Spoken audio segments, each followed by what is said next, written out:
दुनिया में सबसे अधिक इस्तेमाल और लोकप्रिय पेय पदार्थों में से 2 हमारी जिंदगी का हिस्सा बन गए हैं। ज्यादातर लोग इन्हें सुबह पीना पसंद करते हैं, काम के दौरान या दोस्तों के साथ भी।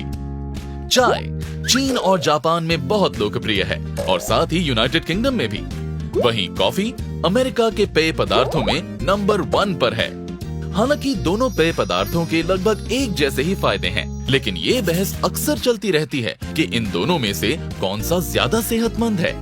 कभी सोचा है कि इन दोनों का आपके शरीर पर क्या असर पड़ता है? दोनों पेय पदार्थों में भरपूर एंटीऑक्सीडेंट्स होते हैं, जो हमारे शरीर में मौजूद ऑक्सीडेंट से लड़ने में मदद करते हैं और हेल्दी टिश्यूज को संरक्षित करते हैं। अध्ययनों से पता चला है कि दोनों कोलेस्ट्रॉल को कम करने में मदद करते हैं और कुछ प्रकार के कैंसर से भी लड़ते हैं। इससे अल्जाइमर्स और पार्किंसंस होने की संभावना भी कम हो जाती है।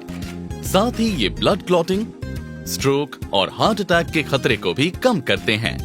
चाय और कॉफी दोनों में ज्यादा मात्रा में कैफीन होता है। कैफीन के प्रभाव अलग अलग फैक्टर्स पर निर्भर करते हैं, जैसे उसे बनाने की विधि और उसे पीने की मात्रा। हालांकि अध्ययनों से पता चला है कि कॉफी में काली चाय के मुकाबले दुगनी मात्रा में कैफीन पाया जाता है।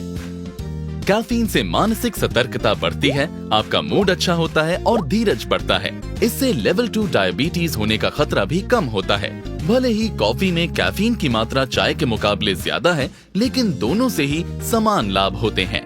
पर अगर दोनों का ही सेवन अधिक मात्रा में किया जाए तो नींद ना आना, हार्ट रेट का बढ़ जाना, बेचैनी और इसकी लत भी लग सकती है। कॉफी में मौजूद कैफीन से तुरंत एनर्जी लेवल्स बढ़ जाते हैं और थकान घट जाती है। क्योंकि ये डोपामीन के लेवल्स को बढ़ाती है, इससे हार्ट रेट भी बढ़ जाता है और इसकी लत लगने का खतरा भी। और इसीलिए कॉफी पीते ही हम एक्टिव महसूस करते हैं। दूसरी ओर चाय में कम मात्रा में कैफीन होता है, लेकिन इसमें लिथिनाइन की पाई जाने वाली ज्यादा मात्रा से नर्वस सिस्टम पर असर पड़ता है।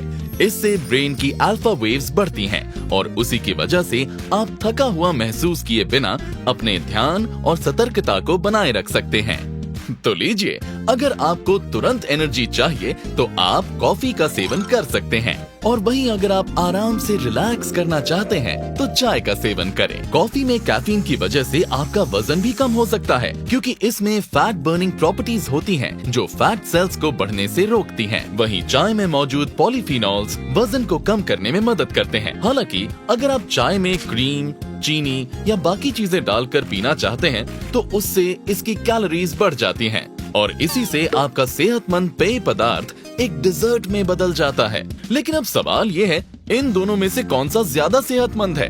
देखिए, सीधी सी बात ये है कि अगर किसी भी पेय पदार्थ की मात्रा ज्यादा होगी तो वो स्वास्थ्य के लिए हानिकारक है। तो इस बात को समझना जरूरी है कि आपके स्वाद और पसंद के हिसाब से आपका शरीर कितनी कैफीन झेल सकता है।